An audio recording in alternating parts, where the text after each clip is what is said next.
Happy Mother's Day, BookTube.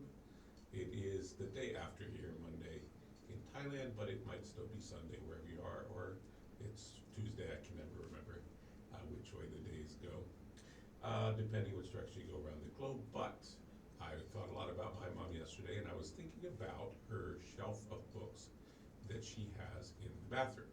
I'm not a person who reads in the bathroom, but I've stared at those titles a million times, and I thought I'd share them with you because they're very interesting in terms of understanding my mom. She was very much a hippie when I knew her as a little boy, but she prefers that you call her a beatnik. So she identifies more with the slightly earlier movement. But I was thinking about the shelf, and it's quite a bit more hippie than beatnik, so I think I can be forgiven for casting aspersions, although hippie is not a bad word in our family, quite the contrary.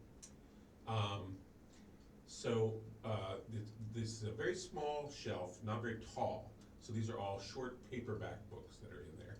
And apparently short paperback books were quite the rage when she was a girl, so she has a lot of her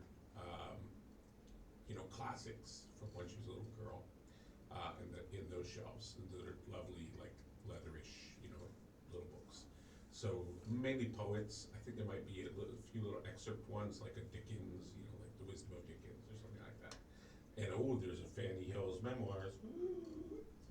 But mainly the poets, mainly romantics. Byron, Shelley,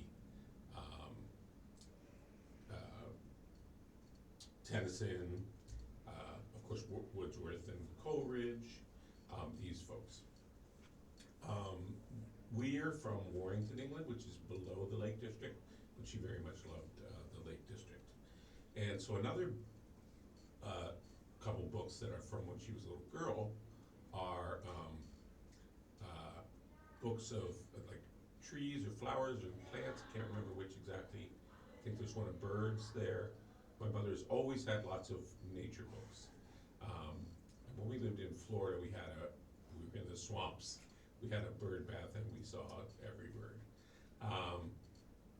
And she used to love it when as kids, would bring her home little bits of biological samples. Apparently one time we brought her a beautiful bird wing that still had some meat on the bone or something. But yeah, butterflies, whatever we found. So those are sort of the books from her childhood, kind of on the left side of this shelf. Then on the right side, it gets more and more esoteric and more hippie, with a few bits of literature in there. There may be a Dharma bums. I was trying to remember if there is a beatnik poet in there. There is Stranger in a Strange Land. I think just the one sci-fi. She doesn't really read sci-fi. Today she reads almost exclusively mysteries.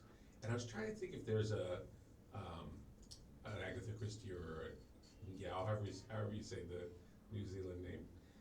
Those are two that she loves, but I don't think so. I think she got all those in the other room where all their big bookshelves are.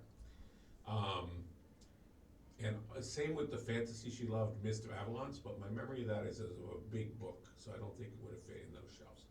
So that's about it for the genres. Oh, she does have a mystery that was written by her friend. She's got a couple books that were written by friends. But mostly it's going to be, shall we say, spiritual books. Big classics of the 60s and 70s. So Jonathan Livingston Seagull. Be Here Now by Ram Dass. Does she have the Doors of Perception? I don't know about that. I think she's got Autobiography of a Yogi, something from Krishnamurti maybe, Freedom from the Known, something like that maybe. Gurdjieff, her favorite is, she got a bunch of Gurdjieff. She loves Meetings with Remarkable Men.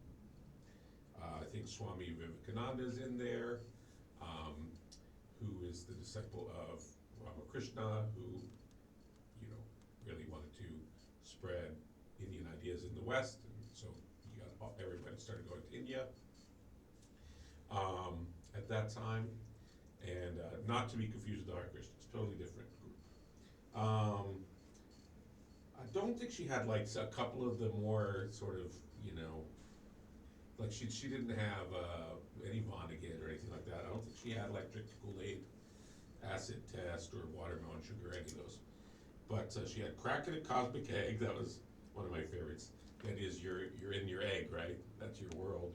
You want to crack. You want to get out of it, out into the expanded consciousness. I do think she had a Hesse there, but I don't think it was Sidhartha. I don't remember if it was Damien or Glass-Speed Game or what's the other one? Anyway, I think she probably had a Castaneda. I don't remember which. Maybe Separate Reality. I think The Prophet would have been on there. That's probably where I discovered The Prophet by Khalil Gibran.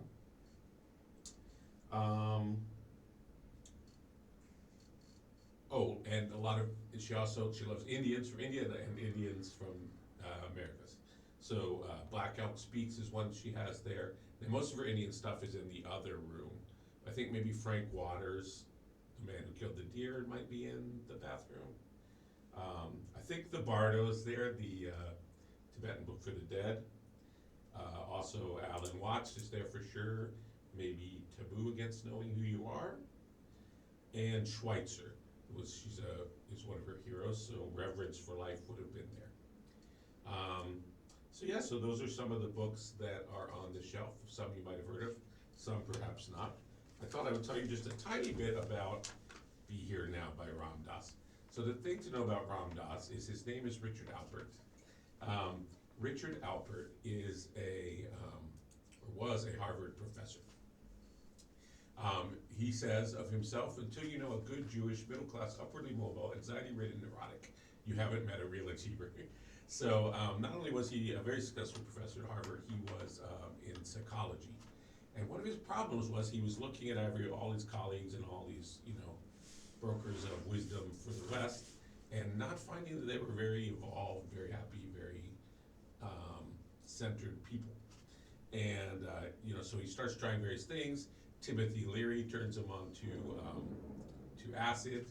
At one point, he learns to fly and flies to Mexico, and they try mushrooms, psilocybin, so they learn how to make psilocybin pills. And as he says, in drug trials, you try things first on animals, then on grad students. So they started giving these pills out to students, and that's what got him fired from Harvard. He was still giving lectures about psycho stuff to like the FDA, the Hells Angels, and eventually he does finally go. So I thought that was really interesting. It's sort of like Schweitzer as well. Schweitzer, who if you don't know, he won the Nobel Prize. He was Dr. Dolittle. He went to Africa to be a doctor. Before he did all that, he was a very famous theologian, professor. He wrote the book on Bach. He started the whole talk about the historical Christ. He's super successful in numerous fields and gave it all up to go off and be a doctor to serve. It wasn't quite as planned on the part of Ram Dass, but Ram Dass went to India finally himself, like everyone had gone. He was going to come back and be like a chauffeur. He thought he would just be a servant, and just read his books. But he met actually an American guy who he just recognized this guy was like,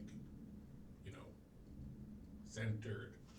And he's going around barefoot and whatnot, and wherever he goes, Hindu ashrams, Buddhist temples, people like receive him, they honor him.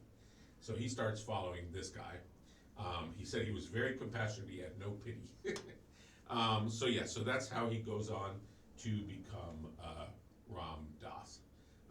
So those are the kind of books that my mom was into, and I really love her, and so I wanted to make that little video for Mother's Day. I hope you all celebrate your own mothers, and